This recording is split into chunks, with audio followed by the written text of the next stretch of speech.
કે મંત્રીમંડળના વિસ્તરણ ટાણે અલ્પેશ ઠાકોર શક્તિ પ્રદર્શન.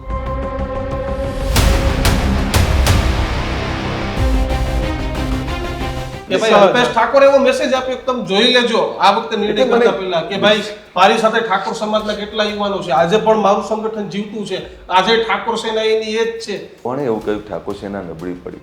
એટલે કોઈ એવું બ્રહ્મ રહેતું હોય તો એ મૂર્ખામી છે. ચૂંટણી ટાઈમે જ કેમ અલ્પેશ ઠાકોરને ક્ષત્રિય ઠાકોર સમાજ યાદ આવે? પણ કઈ ચૂંટણી છે?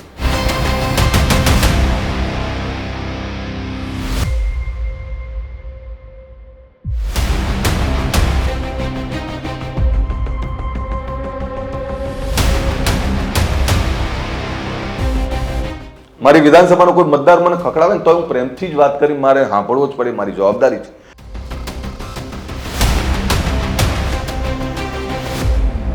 અલ્પેશભાઈ, આ બધી વચ્ચે એક ચર્ચા વિસ્તરણની ચાલી રહી છે, જવાબદારીની આશા અપેક્ષા કે મળે તો તૈયારી ખરી. આજે પાટીદારોની બહેનો પણ એવું કહે છે કે નહીં, અલ્પેશ ઠાકોર અમારો ધારાસભ્ય તરીકે અમારી સેવા સારી કરે છે. ટેન્શનમાં એટલે નહીં રહેવાનું, નહીં તો ડાયાબિટીસ આવે, બીપી આવે, બધું આવે. મને કોઈ રોગ નથી અને હું તો હું માનવતાવાદી માણસ છું. 2015 થી 2017 નો ગુજરાતમાં માહોલ હતો. તમામ જગ્યાએ આંદોલન હતા. એક બાજુ પાટીદારો પોતાના અનામતની માંગ સાથે સતત વિરોધ કરી રહ્યા હતા, તો બીજી બાજુ જિગ્નેશ મેવાણી પણ દલિત સમાજના આ મુદ્દે સતત વિરોધ કરતા હતા. આ તમામની વચ્ચે એક નામ એવું પણ આવ્યું કે જે નામ હતું અલ્પેશ ઠાકોર, કે જેને વિરોધ તો નહીં પરંતુ વ્યસન મુક્તિની વાત કરી, સમાજ જાગૃતતાની વાત કરી, ઉત્થાનની વાત કરી. ત્યારબાદ 2017માં કોંગ્રેસમાં જોડાયા અને 2019માં ભારતીય જનતા પાર્ટીમાં જોડાઈ અને ગાંધીનગર દક્ષિણથી ધારાસભ્ય પણ બન્યા. પરંતુ આજે અલ્પેશ ઠાકોરની ચર્ચા એટલા માટે કરવી છે કે ગાંધીનગરમાં એક શક્તિ પ્રદર્શન યોજાય છે. તમામ લોકો અલગ અલગ રીતે આ શક્તિ પ્રદર્શનને લે છે. ના તો હાલ કોઈ વિધાનસભાની ચૂંટણી છે, ના લોકસભા છે, જિલ્લા પંચાયત, તાલુકા પંચાયત, પણ એના માટે ગાંધીનગરમાં શક્તિ પ્રદર્શનની કોઈ આવશ્યકતાઓ નથી.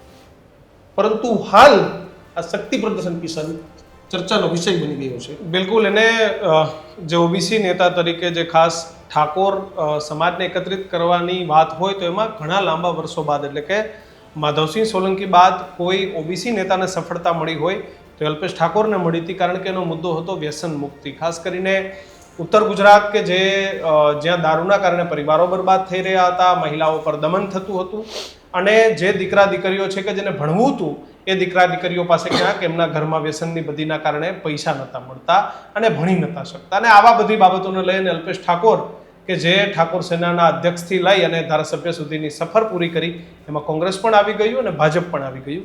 અને ગઈકાલે ગાંધીનગરમાં અલ્પેશ ઠાકોરે ફરી ઠાકોર સેનાને એકઠી કરી. વાત હતી સમાજ ઉત્થાનની, વાત હતી દારૂબંધીની. અલ્પેશ ઠાકોર જ આપણી સાથે છે. અલ્પેશભાઈ, 17 બાદ 10 વર્ષ પણ પૂર્ણ થશે જીએમડીસીને, જ્યાં સુધી મને ખબર છે ત્યાં સુધી. અને ફરી એક વખત સમાજ ઉત્થાન, ફરી એક વખત સમાજને એકત્રિત કરવાની વાત. અનેક સમાજના ઉદાહરણ પણ તમે આપ્યા કે ભાઈ આપણે ભૂખ લગાડવી પડશે તો જ આપણું કામ થશે. કઈ ભૂખ લગાડવાની વાત ચાલતી છે? નહીં, જો વિષય એ છે દીક્ષિતભાઈ, કિશનભાઈ, તમે બંને મને વર્ષોથી જાણો છો. મને ઘણીવાર એવું કે આ શક્તિ પ્રદર્શન કે હમણાં જ મળ્યા, હું સતત કામ કરનારો માણસ છું. તમે હમણાં જ 2 મહિના પહેલા જોયું છે, અમે ગુજરાતમાં 22,000થી વધારે શિક્ષણ કીટોનું વિતરણ કર્યું. દરેક જિલ્લાઓમાં ગયા, દરેક તાલુકાઓમાં ગયા.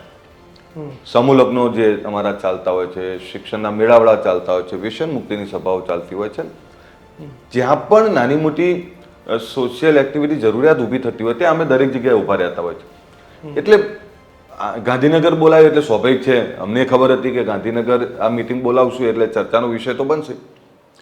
પણ અમે જે હવે નવી રીતે કામ કરવા માંગીએ છીએ, જો તમે વર્ષોથી જોયું છે કે અમે જે મુદ્દા ઉઠાયા એ વ્યસન મુક્તિના હોય, શિક્ષણના હોય, રોજગારના હોય, સમાજ ઉત્થાનના હોય અને એની સાથે સમાજ સમરસતાના મુદ્દાઓ જે હોય.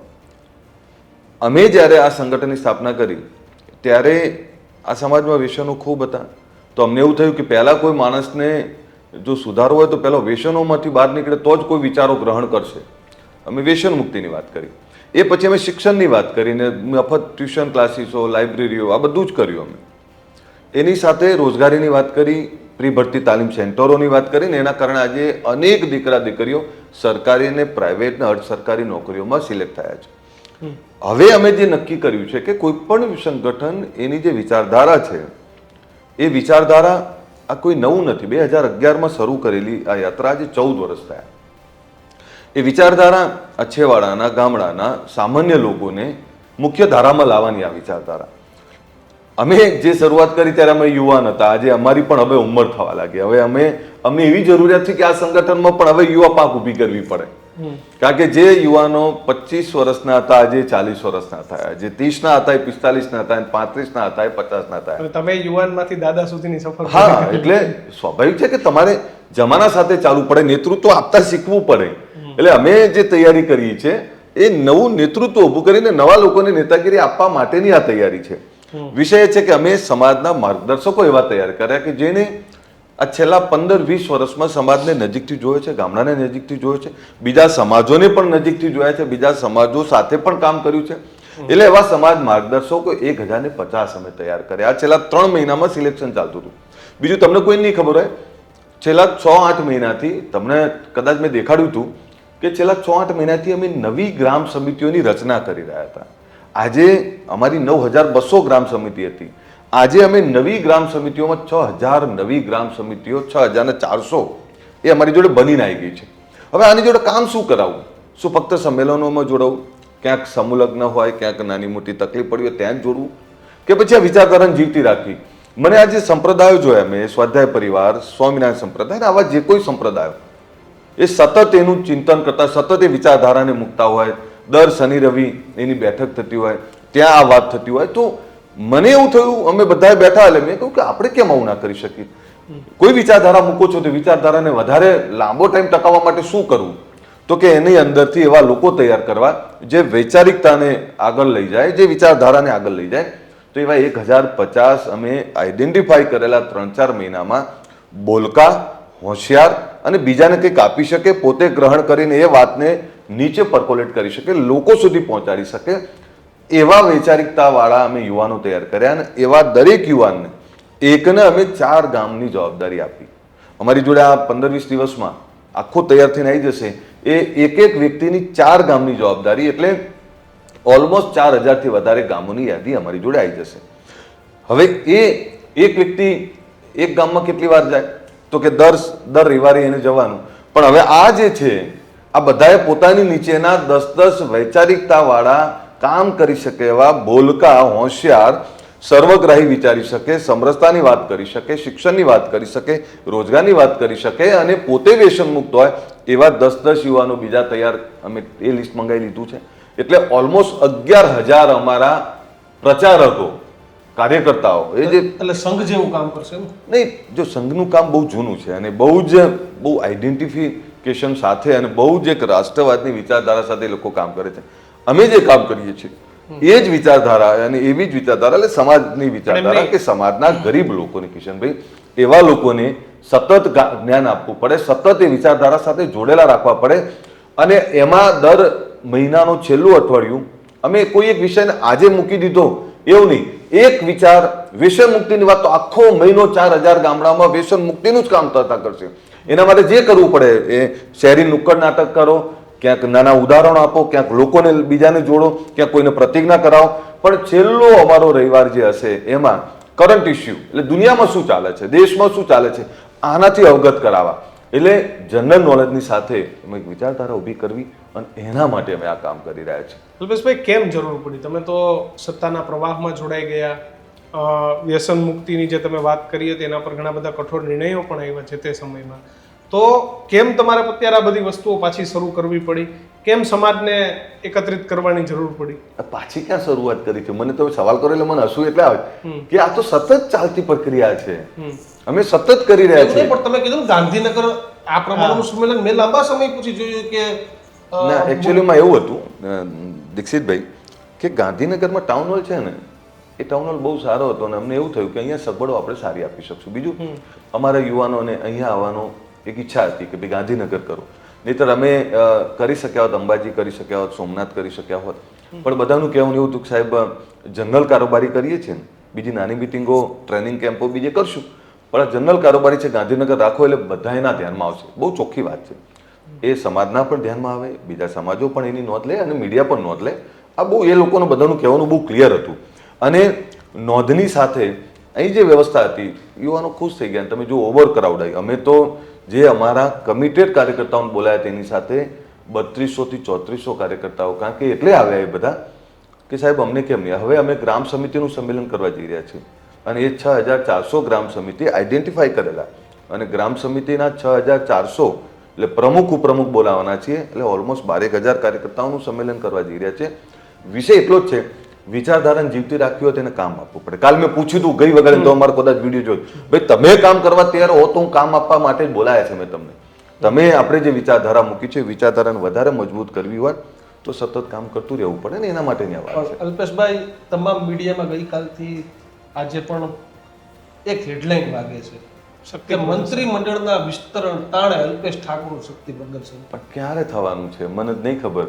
એટલે આમાં બધા ગોસિપ ચલાવે દીક્ષિતભાઈ કે મંત્રીમંડળનું વિસ્તરણ વિશે એવો એક મારો આખું ભાષણ જોઈ લો, રાજનીતિનો ર નથી બોલ્યા અમે, હું નહીં, અમારો કોઈ કાર્યકર્તા રાજનીતિનો ર નથી મેસેજ તો બોલ્યા. એ જ રીતે જાય ને. હવે મેસેજ એને જે રીતે લેવો રીતે લે. વિષય એટલો જ છે, માર્ગદર્શક રાખ્યું તો પણ કોઈને નેગેટિવ લેવું હોય તો લઈ શકે. સહજ કે ભાઈ અલ્પેશ ઠાકોર એવો મેસેજ આપ્યો કે તમે જોઈ લેજો આ વખતે નિર્ણય કરતા પહેલા કે ભાઈ મારી સાથે ઠાકોર સમાજના કેટલા યુવાનો છે, આજે પણ મારું સંગઠન જીવતું છે, આજે ઠાકોર સેના એની એ જ છે. અને બનાસકાંઠાનું જે પરિણામ આવ્યું એ પછી અલ્પેશભાઈ પણ વધારે એક્ટિવ થયું ગુજરાતમાં. કોણે એવું કહ્યું ઠાકોર સેના નબળી પડી? એટલે કોઈ એવું બ્રહ્મ રહેતું હોય તો એ મૂર્ખામી છે. જો આજે તમને કહું, આ મેં એક વૈચારિકતાવાળા યુવાનો તૈયાર કર્યા છે. આ બીજા સમાજો સાથે ભળી શકે, બીજા સમાજોને સમજીને એમાંથી સારું ગ્રહણ કરી શકે એવા યુવાનો તૈયાર કર્યા છે. મેં ક્યાંક કોઈ એક જગ્યાએ એવું જોયું કે ચૂંટણી ટાઈમે જ કેમ અલ્પેશ ઠાકોરને ક્ષત્રિય ઠાકોર સમાજ યાદ આવે, પણ કઈ ચૂંટણી છે? મારો સવાલ એ જ છે કે ચૂંટણી કઈ છે યાર? આપણા ત્યાં પણ આપણે ત્યાં દર વર્ષે ચૂંટણી હોય છે, એટલે શું સામાજિક મેળાવડા કરવા જ નહીં? અત્યારે તમામ સમાજ જો પાટીદાર સમાજનો મેળાવડો હમણાં મેં જોયા વારંવાર થાય છે. તમે હમણાં મેં પ્રજાપતિ સમાજનું જોયું, મેં ક્ષત્રિય સમાજનું જોયું, મેં નોંધ અલ્પેશ ઠાકોરની વધારે લેવાય તો એ સારી બાબત છે ને. તો એનો મતલબ અમારી લોકો, હું પહેલા પણ એવું કહેતો વધારે ધ્યાન રાખે છે તમારું, તો એ સારું કહેવાય. એમને ક્ષત્રિય સમાજ હતું તો એની નક્કી હતું કે સરકારની સામે છે ભાઈ કે ભાઈ પુરુષોત્તમભાઈ પાડી દેવા, ફાડી હેકા ન હેકા બીજા નંબરની વાત છે, પણ એ લોકો એકતા દેખાડી સરકારની સામે હતી. બાકીના બધા મુદ્દામાં આવી ત્યાં સરકારની સામે હોય. તમારા કેસમાં કેવું છે કે તમે એવું કે હું સરકારની સાથે છું, માર્ગદર્શન આપું છું? નહીં, પણ દીક્ષિતભાઈ તમે ગઈકાલે મારી સ્પીચ જોઈ હતું, મેં કહ્યું હતું પાટીદાર સમાજના દાખલા આપ્યા હતા, મેં સ્વામિનારાયણ સંપ્રદાય સ્વાધ્યાય પરિવારના દાખલાઓ આપ્યા હતા, મેં રબારી સમાજની વાત કરી હતી, મેં પ્રજાપતિ સમાજની વાત કરી, મેં ભરવાડ સમાજની વાત કરી હતી, મેં કયા સમાજની વાત નહીં, મેં દરેક સમાજની વાત કરી કે આ જે સમાજો આગળ આવ્યા છે. મેં સૌથી પહેલી વાત દલિત સમાજની કરી કે શૈક્ષણિક આજે આઝાદી પહેલાનો દલિત સમાજના આજનો દલિત સમાજ એમાં જમીન આસમાનનો ફરક છે. કારણ કે એમણે શૈક્ષણિક ક્રાંતિ કરી અને આપનાર બની ગયા. એમ આદિવાસી સમાજનું જો જંગલમાં રહેતો એ સમાજ એટલો ભોળો સમાજ, અને એ સમાજના આજે દીકરા દીકરીઓ આઈએસ આઈપીએસ બને. તો મેં એ ત્યાંથી શરૂઆત કરી કે આ સમાજો જે રીતે શિક્ષણથી આગળ આવ્યા તો આપણે પણ આગળ આવવું પડશે. એટલે મેં 100 લાઇબ્રેરી બનાવવાની વાત કરી. મેં એમણે એવું જ કહ્યું કે માગવા જવું છે કે આપણા પૈસાથી જ કરવું છે? તો છોકરાઓએ શું કહ્યું અમારા યુવાનો કે ના સાહેબ આપણા પૈસાથી જ કરવું છે. એના માટે 100% દાતાઓ તૈયાર છે, દાતાઓ આપવા તૈયાર છે, ને અમે દાતાઓ લઈ આવશું ખરા, પણ સાથે એનું યોગદાન પણ. દીક્ષિતભાઈ, દરેક વસ્તુને ક્યાં સુધી પોલિટિક્સ સાથે જોઈશું? આપણા ત્યાં સરપંચની ચૂંટણી આવે, તાલુકા જિલ્લા પંચાયત આવે, મહાનગર આવે, સતત ચૂંટણીઓ આવે તો એનો મતલબ એ થયો કે તમે સમાજની મિટિંગ કરવી જ નહીં. હજુ તો અમે મોટી મોટી મહાસભાઓ કરવાના છે. જો અમે વાત એટલી છે કે આ સમાજને ભેગું થતા બહુ વાર લાગી, સમાજ માટેની જ વાત છે. આ સમાજને ભેગું થતા બહુ વાર લાગી દીક્ષિતભાઈ. આ સમાજ ભેગો થયો છે, આને ભેગો રાખવો હોય તો સતત કાર્યરત રાખવું પડે, નહીં તો ભૂલી જાય. આ ભોળા પારેવડા જેવા લોકો છે, પછી કામે લાગી જાય અને પછી આમને એક થતા વાર લાગી છે ને, એક થયેલા જુદા ના પડે ને એના માટે હું મથ્યો. અલ્પેશભાઈ, તમે તો ગાંધીનગરથી ધારાસભ્ય બની ગયા. પહેલા એક હતું ચલો તમે રાધનપુરથી ધારાસભ્ય હતા એટલે તમે આખું ઉત્તર ગુજરાત જોડીને રાખતા. હવે તમે શહેરી મતદારોના ધારાસભ્ય છો, તોય કેમ ઉત્તર ગુજરાત છૂટતું નથી તમારામાંથી? બનાસકાંઠા, પાટણ કે જ્યાં કોળી ઠાકોર સમાજ જ્યાં પણ વસતો હોય ગુજરાતમાં, એ કેમ અલ્પેશ ઠાકોરથી હજી છૂટતું નથી? ત્યાં હંમેશા એક્ટિવ રહેવું પડે છે. તમારી જાણ માટે ગુજરાતનો ક્ષત્રિય ઠાકોર સમાજ ગુજરાતના ઘણા બધી જગ્યાએ ફેલાયેલો છે, વધારે ઉત્તર ગુજરાતમાં. નહીં, એટલે એ જ કહું તમને કે ઉત્તર ગુજરાત નહીં, મધ્ય ગુજરાત, ઉત્તર ગુજરાત બધું. તમે બનાસકાંઠા, પાટણ, મહેસાણા, ગાંધીનગર, અમદાવાદ, સાબરકાંઠા, ખેડા, પંચમહાલ, વડોદરા, આણંદ, આ બાજુ સુરેન્દ્રનગર, તમે કાલે જો અમરેલી, રાજકોટ, જુનાગઢ, જામનગર, પોરબંદર, ભાવનગર, તમામ જગ્યાએ ભરૂચ, સુરત, નવસારી, આ બધી જ જગ્યાએથી 100 થી વધારે તાલુકાના 26 જિલ્લાઓના પ્રતિનિધિઓ હાજર હતા. તો એ સંગઠન આખી રાતોરાત નહીં બન્યું દીક્ષિતભાઈ. કોઈ એવું કહેતું કે આંદોલનના કારણે કોઈ સંગઠન, ના, આ તો એ પહેલાથી હું કામ કરતો હતો. ગુજરાતના 10,000થી વધારે ગામડાઓ ફર્યો છું, મેં જોયા છે. મેં આદિવાસીના વાંસદા, ધરમપર, ચીખલીના જંગલોમાં રહ્યો છું. હું અમરેલીના ધારીના એ રાતના વરસતા વરસાદમાં પણ મેં મિટિંગો કરેલી છે. મેં કચ્છના રણમાં પણ હું રહ્યો છું ને બનાસકાંઠામાં. એટલે કોઈ એક જગ્યાની વાત નથી. મેં જે વિચારધારા, જે કામ કર્યું છે ને, એ દરેક જગ્યાએ કામ કર્યું છે ને એમાં દરેક સમાજો સાથે મેં કામ કર્યું છે.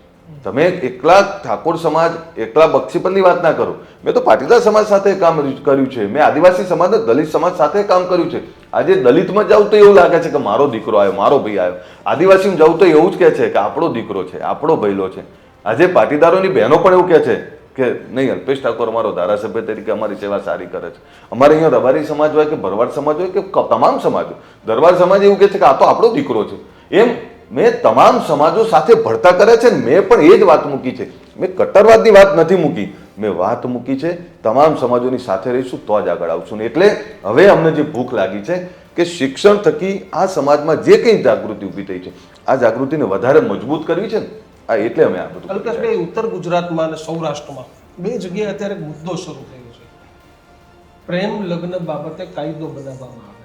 ગઈકાલે બીજાપુરમાં પણ એક બેઠક હતી, ગાંધીનગરમાં પણ થઈ. ઘણી બધી ઠાકોર સમાજની દીકરીઓ પણ ઘણા બધે ભાગી જાય છે. આ જ પ્રશ્ન પાટીદાર સમાજમાં છે, આ જ પ્રશ્ન મારા લોહાણા સમાજમાં પણ છે, તમામ સમાજમાં આ પ્રશ્ન છે. પણ અલ્પેશ ઠાકોર એવું માને છે કે ભાઈ આમાં કોઈ કાયદો બનવો જોઈએ. હું 100% માનું છું. મારા પોતાના લવ મેરેજ છે, પણ એ વખતે પણ મારા બંને પરિવાર, આજે મારા સાસરી પક્ષમાં હું તમામ જમોયોમાં સૌથી પ્રિય છું. ધારાસભ્ય છો ને? ના, એટલે ધારાસભ્ય અત્યારે થયું. મારા લગ્ન 1997માં થયા દીક્ષિતભાઈ. અને એ વખતે મારા સસરાનો હું આભાર મારું. મારા સાસુ સસરાએ મને એ વખતે સ્વીકારીને એવું કહ્યું હતું કે મારો જમાઈ એ નિર્વ્યસની છે, ખૂબ સારો છે. અને એ વખતે મારા માથે હાથ મૂકીને કીધું કે આ દીકરી તને સોંપી છે. ભાઈ 97માં બે પરિવારની સંમતિથી લગ્ન થોડા થાય. અને એ વખતે તમને કહું, એ વખતે આ જમાનામાં ના થાય. પણ એવું કેટલા પરિવાર, તમને એનો દાખલો આપી દઉં. આ મા બાપની ચિંતા છે. એ વખતે હું HK કોલેજમાં ભણી, અમે બંને. મને એક્ઝેક્ટ ફિગર ખબર નહીં, પણ ઓલમોસ્ટ 9 સમલગ્ન થયેલા એ વર્ષે HK કોલેજના. સાહેબ તમને નવાઈ લાગે, 7 સમૂહ, લગ્ન થયેલા, લવ મેરેજ, 7 લગ્ન તો 6 મહિનામાં તૂટી ગયા હતા. અને બીજું એક જે હતું, એક બાળક આવ્યા પછી બીજા વર્ષે બીજો એક જ હું માત્ર એવો હતો જેના લગ્ન ટક્યા છે. અને આજે તમને કહું, હું જાહેરમાં કહેતો છું, હું બે લોકોથી પહેલા બિયાતો તો હવે 3 લોકોથી બિયાવું છું. મારા પપ્પાથી બિયાવું, મારી વાઈફથી બિયાવું, અને હવે મારી ગ્રાન્ડ ડોટર આવી છે એ મારી હરલીનથી બિયાવું. કારણ કે હું પ્રેમ કરું છું. વિષય એ છે કે તમે જે પ્રેમ કર્યો છે એની ખુશીનું ધ્યાન તો રાખવું પડશે ને. અત્યારે પરિસ્થિતિ મા બાપની જે ચિંતા છે ને એ સાચી એટલે છે કે એક યુવાની એક એવી વિષય છે કે યુવાનીમાં ગમે ત્યારે કોઈ ફસલી જાય. અને યુવાનીમાં હવે કોઈ લોફર મોટી ગાડી લઈને, મોંઘા કપડાં પહેરીને, સારી હોટલોમાં લઈ જઈને એવો બાંગો મારે કે હું તને દુનિયાનું બધું સુખ આપી દઈશ ને, ક્યાંક નાની મોટી ગિફ્ટ આપે. એટલે યુવાની એવી વસ્તુ છે, એમાં 16 થી 22 વર્ષનો તબક્કો તો એવો છે કે ગમે ત્યારે લપસી જાય. હવે એ યુવાનીમાં કોઈ સારા ઘરની દીકરી, કોઈ પણ દીકરીને કોઈ લોફર ફોસલાઈ જાય અને મોટા મોટા સપના બતાવીને લઈ જાય, અને લઈ ગયા પછી 15 દિવસમાં એનો મોહભંગ થાય છે, ત્યારે મા બાપની શું દશા થાય? મા બાપની ચિંતા કેવી છે કે દીકરી સુખી રહેતી હોય ને તો કોઈ પણ જગ્યાએ તૈયાર થઈ જાય. પણ જ્યારે એમને ખબર પડે કે યાર આ તો લોફર છે, આની જોડે કંઈ નથી, આ તો નશેડી છે, અને આ તો 2 નંબરના ધંધા કરે છે, અને આનું તો કામ જ આ છે સારા ઘરની દીકરીઓ ફસાવાની, અને એને જ્યારે દુઃખી થાય ને એની દુઃખની ચિંતા છે ને, એટલે કાયદાની વાત છે. આ વાત એટલે છે કે અમારી દીકરી જ્યાં જાય છે, કયા મા બાપ જેને દીકરીને લાડકોડથી ઉછરી હોય, અને એ જ દીકરી દુઃખી થતી હોય, ચોધાર આંસુએ રડે, તો સાહેબ કયો ભાઈ સુખી રહે, કઈ માં સુખી રહે, કયો બાપ સુખી રહે? આ ચિંતા હારીએ છે. પણ સંવિધાનમાં ફેરબદલ કઈ રીતે શક્ય છે અલ્પેશભાઈ? બહુ ક્લિયર વાત તમને કહું, કોઈની મંજૂરી હોય કે ના હોય, મા બાપની મંજૂરી તો હોવી જ જોઈએ. અને મા બાપની મંજૂરી વગર તમે આ મૈત્રી કરાર કરે છે, કેટલું ટકે છે? ના ટકે ભાઈ.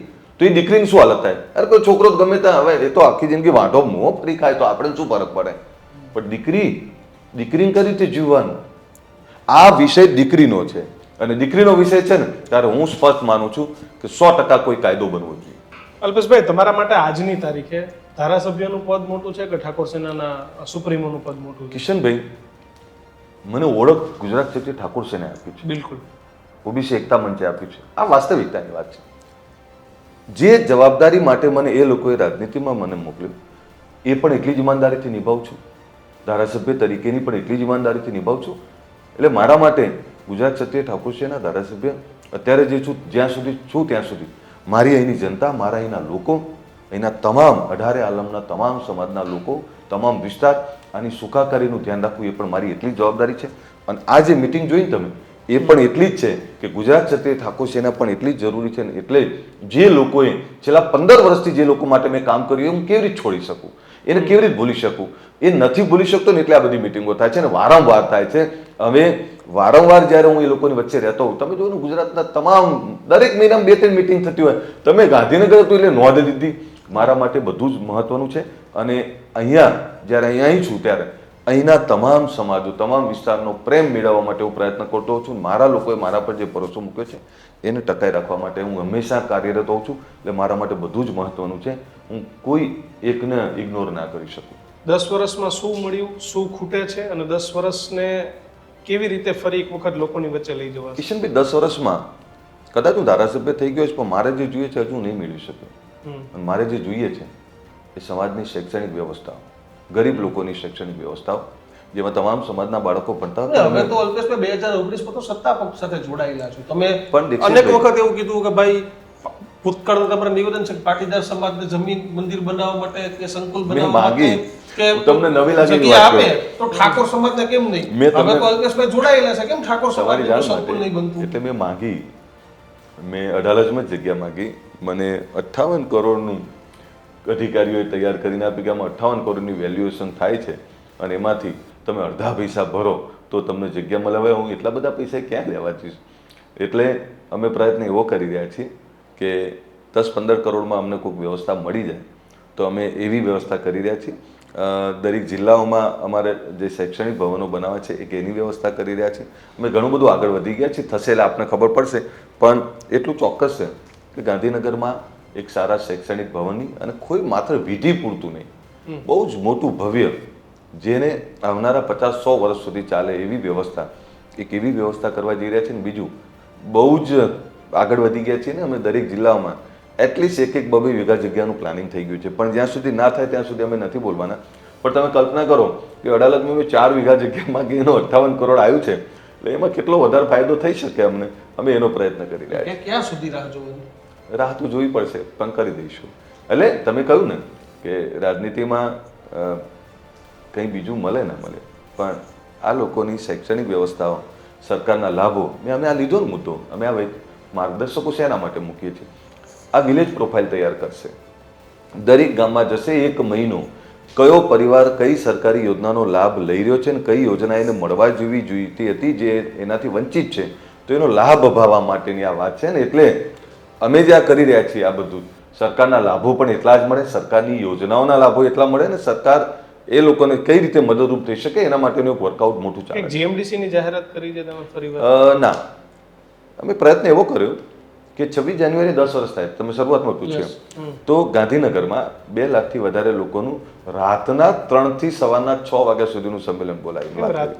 રાતની એટલે વાત કરી કે દરેક સમાજો જાગી ગયા છે, તમારી જોડે ઊંઘવાનો સમય નથી હવે, એટલે રાતે પણ ભેગા થાવ. એટલે કે બધા તમે બહુ ઊંઘી રહ્યા, બહુ સુસુપ્ત રહ્યા, દરેક સમાજો જાગી ગયા છે ને એટલે નિરાંતથી ઊંઘ્યા છે. તમને ઊંઘવાનો અધિકાર નથી. રાતે જાગીને રાત્રે 3 થી 6 માં એટલે બોલાય કે હવે જાગો, હવે નહીં જાગ્યા તો ક્યારે? બીજું એટલે 2 લાખ વાળું બીજું શક્તિ પ્રદર્શન થશે? ના, શક્તિ પ્રદર્શન ના કોઈ. આ મેસેજ સમાજને આપવા માટે કે ભાઈ તમે નહીં જાગો ને તો બધા સમાજો બહુ આગળ જતા રહ્યા. તમારે એની જોડે એ બહુ જ હરણફાળ ભરવી પડશે, એમની જોડે પહોંચતા હજુ વાર લાગશે, પણ શરૂઆત તો કરું. આ શરૂઆતમાં આ મેસેજ સમાજ કે વાયા સમાજ સરકાર? ના, જો તમને કહું, મારું એક પણ કોન્ટ્રોવર્શિયલ નિવેદન છેલ્લા વર્ષોમાં તમે જુઓ, મેં કોઈ જ વાત નહીં, મારે જે કામો છે સરકારમાં જે કામો છે પણ એ મારા વિસ્તારના કામો છે, મોટા ભાગના થાય છે. પણ મંત્રી બની જાવ તો 58 કરોડની જગ્યાએ વેરી જો સરળતાથી સારા ભાવમાં મળી જાય. રાજનીતિમાં કોઈ એવું કહેતું હોય કે મારે કંઈ નથી જોતું, તે પોતાની જાતને પહેલા છેતરે છે ને તમને છેતરે છે. 100%. પાર્ટીમાં જે કંઈ જવાબદારી મળતી હોય 100% ઈચ્છા હોય દરેકની, પણ એના માટે થઈને કંઈ હોય એવું ના હોય. પાર્ટીની જ્યારે જે જરૂરિયાત ઊભી થઈ, પાર્ટી જો કોઈ પણ પાર્ટી છે ને, જ્યારે જેની જે જરૂરિયાત ઊભી થાય એને એ જવાબદારી આપવી એ પાર્ટીની વ્યવસ્થા છે. પાર્ટીને જ્યાં જે યોગ્ય લાગે, જે એના લાયક લાગે એને જવાબદારી આપે. માંગણી કરવાથી રાજનીતિમાં ક્યારેય કંઈ ના મળે.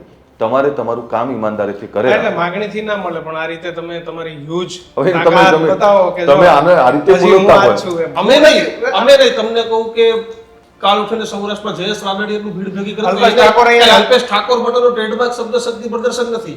જે નેતા શક્તિ પ્રદર્શન કરે એમ બતાવ્યું ભાઈ આની સાથે જનતા છે તો છે, મીડિયા સ્વીકારવું પડે, જયેશ સ્વીકારવું રાદડિયા પડે. શક્તિ પ્રદર્શન પણ કરે મને તો એ એક કહો બતાવીએ. દીક્ષિતભાઈ, હવે અમે 1200 લોકોનું પ્લાનિંગ કરીએ અને 3,500 લોકો આવી જાય તો આને તમે શક્તિ પ્રદર્શન રીતે કરી. અમે પ્લાનિંગ કમિટેડ લોકો, લિસ્ટ તૈયાર છે અમારી જોડે. પણ હવે 2 લાખ વોટ તો શક્તિ પ્રદર્શન જ કહેવાય ને અલ્પેશ. પણ 2 લાખ એટલે કે અમે જે નવી પેઢી છે 16 થી 25 વર્ષ, અને રાતે તમે 3 થી 6 ભેગું કરો અને તમે એવું માનો બીજા બધા ઊંઘી રહેશે ને અલ્પેશ ઠાકોરને નહીં બતાવે, એ તો નહીં, રાતે 3 થી 6 ભેગા કરો એટલે લોકો એમના આમના મેં નોંધ લે કે એવી કઈ જરૂર પડે કે રાતે તમે 3 વાગે તમારે સભા કરવા જરૂર પડી. નહીં એટલે મેં એ જ કહું તમને. કદાચ તમારી વ્યવસ્થાનો ભાગ ના, હોઈ શકે, વાહનો ના, આવી શકે, ટ્રાફિક મેં ના વાત થાય, આ કરી. તે બીજું ત્રીજું. મેં વાત કરી કે બધા સમાજો જાગી ગયા, તમે ક્યાં સુધી ઊંઘી રહેશો? એટલે- એટલે જગાડું છે એમને પેલા કે જેમ જાગો. તમારું ઓલું રોટલો ને મરચું હતું, હા, ડુંગળી, જાગો તો પડે ને. એટલે message વિષય છે. એ છે મારો, તમને કહું કે તમે શક્તિ પ્રદર્શન રીતે જુઓ, કઈ રીતે જુઓ મને ખબર નહીં. દરેક વ્યક્તિને જે રીતે જોવું રીતે જોવે, પણ હું એક સામાજિક માણસ છું, સમાજમાંથી આવ્યો છું, જે સમાજમાંથી આવ્યો છું, જે વર્ગમાંથી આવ્યો છું એની ચિંતા કરું છું, અને એને તમે જે રીતે મૂલવી રીતે મૂલવી શકો. પણ એટલે એ મૂલાવાવાળા અમે નથી હોતા, લોકો- મૂલાવાવાળી પ્રજા પ્રજા હોય છે. મૂલાવાવાળી બીજું આપને કહું. પાર્ટીઓ હોય છે, બીજું આપને કહું કે- મૂલાવાવાળા નેતાઓ કે હોય છે. મારી પાર્ટીમાં મારી પાર્ટીના તમામ નેતાઓ પ્રેમ પણ આપે છે, એટલું કામ પણ એટલા જ થાય છે. મારા વિસ્તારની અંદર અનેક ડેવલપમેન્ટના કામો થઈ રહ્યા છે. એ જે ધારાસભ્ય તરીકે હું જે વિસ્તારમાંથી આવું છું તો એના કામોની જ ભૂખ હોય ને મને. તો મારા મુખ્યમંત્રી, મારા મંત્રી, મારા સરકારના પ્રતિનિધિઓ આ બધા જ મદદ કરે છે. તો આથી વિશે બીજું શું હોય? મૂળ વિષય એ છે, મારી પાર્ટીએ એવું થોડું કીધું છે મને કે આ કરો કે ના કરો. બહુ સ્પષ્ટ વાત છે કે તમે જે વર્ગમાંથી આવો છો એનું તો કામ કરવું જ જોઈએ, એમાં કોઈ કોઈને રોકતું નહીં. પણ આ તો મનનો ભ્રમ હોય છે બધાનો. અને બીજું જે તમે કહ્યું એમ કે રાજનીતિમાં દરેકની પોતપોતાની મહત્વાકાંક્ષા હોય. અને મહત્વાકાંક્ષા વગરનો માણસ ન કામ કરે. યસ, એટલે મહત્વાકાંક્ષા આકાંક્ષા, પણ એવી મહત્વાકાંક્ષા ના હોય કે એના માટે ગાળો થઈ જાય. જો સમય આવે, તકદીરમાં ક્યારે એવું લખ્યું હતું કે આજ ગાંધીનગરની અંદર હું ક્રિકેટ રમતો હતો, સાયકલ લઈને ફરતો હતો, અને અહીંયાનો ધારાસભ્ય છું, તો આ કુદરતે કંઈક તો આપ્યું છે. અત્યાર સુધી દુનિયા કેવી છે દીક્ષિતભાઈ? જે મળ્યું છે ને એનો આનંદ નથી કોઈને, જે નથી મળ્યું એના દુઃખમાં રહે છે. મને એક મંત્રીએ, બહુ સારા મંત્રી, એવું પૂછ્યું કે અલ્પેશભાઈ, હું એક બીજા મંત્રીશ્રી જોડે ઉભો હતો કે તમે ઓલવેઝ હસતા કેમ હોવ છો? મેં કીધું જે જવાબદારી મળી છે અથવા જે કુદરતે મને આપ્યું છે એનો મને સંપૂર્ણ આનંદ છે. જે નથી આપ્યું એની ચર્ચા જ નથી કરવી, કારણ કે કોઈ વિષય વસ્તુ એવો છે. કાયમી નથી હોતી. આપણે ઘણા બધા પૂર્વ હવે આજે જોઈએ છીએ. મારી પહેલા ધારાસભ્ય બધા કેટલાય છે, કાલ અહીંયા પૂર્વ થઈ જઈશું, યસ, તો ખુરશી તો બદલાતી રહેવાની. પણ તમે તમારું જીવવાનું કેમ છોડી દો છો? Yes. વિષય મારો એ છે કે તમારું જીવવાનું જીવતું રહેવું જોઈએ. હવે આપણે બધા ભ્રમણા કેવી છે, જે નથી મળ્યું એના દુઃખમાં મરેલા જેવી રીતે બેઠા હોય. તમે તો બે મને વર્ષોથી ઓળખો છો, ક્યારે મને ટેન્શનમાં જોયો છે તમે? ટેન્શનમાં એટલે નહીં રહેવાનું, નહીં તો ડાયાબિટીસ આવે, બીપી આવે, બધું આવે. મને કોઈ રોગ નથી. અને હું તો જો હું માનવતાવાદી માણસ છું. મને દરેક સમાજો ગમે છે, દરેક સમાજો સાથે કામ કરવું ગમે છે, અને દરેક સમાજોએ મને પ્રેમ કરે છે.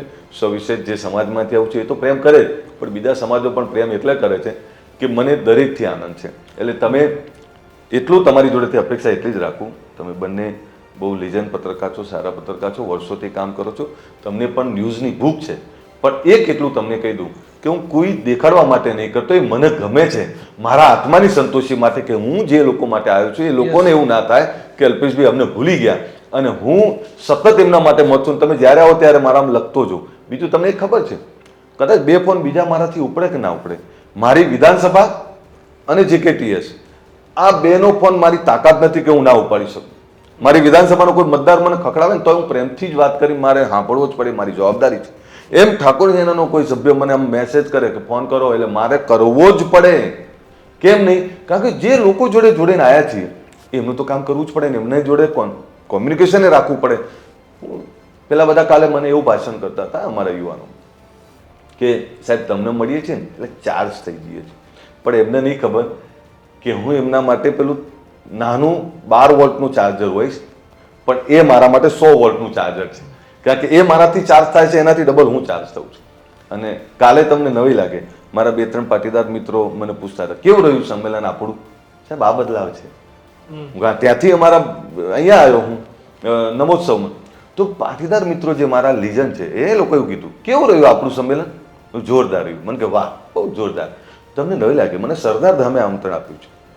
અમારા જસુભાઈ, અમારા કાલે વાસુભાઈ, એમને કાલે આ બધા અમે બેઠા હતા, તો સરદાર ધામ, વિશ્વ ઉમિયા ફાઉન્ડેશન, આરપી એમને કહ્યું છે, મને રવારી સમાજની સંસ્થા છે, મને પ્રજાપતિ સમાજ હોય, અમારે તમામ બ્રહ્મ સમાજ હોય, બધા લોકોએ આમંત્રણ આપ્યું કે આ લોકોને લાવો અને અમને અમે આગળ વધારીએ. ત્યારે આ જે સમરસતા છે ને, આ જ સમરસતા આપણાને હોવી જોઈએ. એટલે દરેક સમાજો, જેટલા સમાજો છે, હું દલિત સમાજની સંસ્થાઓમાં કેટલી જગ્યાએ હું જઉં છું, આજે એ લોકો મને દીકરા જેવું રાખે છે. તો એટલે એમ પણ અલ્પેશભાઈ, આ બધી વચ્ચે એક ચર્ચા વિસ્તરણની ચાલી રહી છે, જવાબદારીની આશા અપેક્ષા કે મળે તો તૈયારી ખરી તમને બધી કોઈ રીતે. મહત્વાકાંક્ષા કોઈ નથી. બંને સાહેબો જે જવાબદારી આપે, હંમેશા જ મને ધારાસભ્ય તરીકે ચૂંટ્યો છે, તમને ખબર ના આવત કહેજો, મને જે બંને સાહેબ, હું રાધનપુર ધારાસભ્ય હતો ત્યાંથી લાઈન સીધો મને ઘરે લાવી દીધો ને, ત્યારે મેં બંને સાહેબને એવું કહ્યું કે સાહેબ એવું કોઈ કામ નહીં કરું જેનાથી તમને દુઃખ થાય. સાહેબ જે ભરોસાથી એમને મને ધારાસભ્ય બનાવ્યો છે ને, અને એટલે ક્યાંય પણ દીક્ષિતભાઈ કોઈ એક વ્યક્તિ કે કલ્પેશ ઠાકોરનો નવો પૈસો કરપ્શન કરે છે, સાહેબ તમે કોઈ હું કરી નાખો. નહીંતર એક સીધો આક્ષેપ કેવો થઈ શકે નેતાઓ પર તો કે કરપ્શન, પણ એક વ્યક્તિ એવું કહી દે કરપ્શન, સાહેબ તમે કોઈ હું કરી લો. ઈમાનદારીથી કામ કરું છું અને ઈમાનદારીથી કામ કરું છું ને એટલે મજા આવે છે. મારી આંખો હંમેશા હસતી હોય છે, મારા હોઠ હંમેશા હસતા હોય છે ને, તાકાતથી બોલું છું ને એટલે બોલું છું દીક્ષિતભાઈ કે કામ સારું કરું છું, કોઈ કરપ્શનમાં નહીં પડે. કાલે મેં કહ્યું હતું મારી જોડે અનીતિનું કંઈ જ નથી, જેટલું છે નીતિનું છે, ઈમાનદારીનું છે, ક્યાંય ચોરી કરવા કોઈનું લૂંટેલું નથી. અને ભગવતીએ 4 પેઢીથી સુખ આપ્યું છે, એટલે ભગવતીને એટલી જ પ્રાર્થના કરું કે મારી જોડે કોઈ ખોટા કામ ના થાય બસ. આભાર અને તમારો પણ આભાર કે તમે બંને બહુ જ હોશિયાર છો, અને મારી ભગવતીની પ્રાર્થના કે તમે બંને તમારા ફિલ્ડમાં એટલા મોટા થાઓ કે ગુજરાતના નામાંકિત પત્રકારો આજે તો છો પણ એથી વધારે આગળ જાઓ. સાચા લોકો, સામાન્ય લોકો, ગરીબ લોકો એમનો અવાજ બનતા રહો.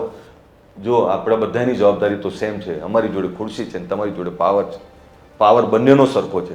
તમે ધારો તો અમને સીધા કરી દો, તમે ધારો તો અધિકારીને સીધા કરી દો. આપણે બધા જ પ્રજાનો અવાજ છીએ, પ્રજાની વાત કરીએ છીએ.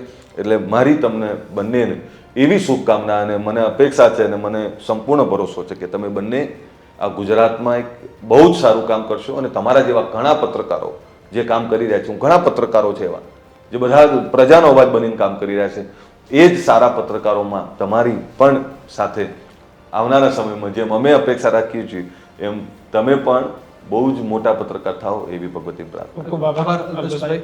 તો રાધનપુરના પૂર્વ ધારાસભ્ય, ગાંધીનગરના ધારાસભ્ય અને સાથે જ ભવિષ્યના ઉન્નત કિશન કદાચ કહેશું પણ ખરી કે ભાઈ મંત્રી પણ બને એવી અમારી પણ શુભકામનાઓ તમને સાથે. અને આ જ પ્રમાણે બસ પ્રજાના મુદ્દાઓ અને સાથે શક્તિ પ્રદર્શનની પણ વાત કરી, ત્યારે અલ્પેશ ઠાકોરના ઇન્ટરવ્યુને તમે કઈ રીતે જોઈ રહ્યા છો તે ખાસ અમારા કોમેન્ટ સેક્શનની અંદર જણાવજો. તમારા પ્રતિભાવો અમે અલ્પેશભાઈ સુધી પહોંચાડીશું કે શું મુદ્દાઓ, શું ફેરફારો થવા જોઈએ, શું ન થવા જોઈએ.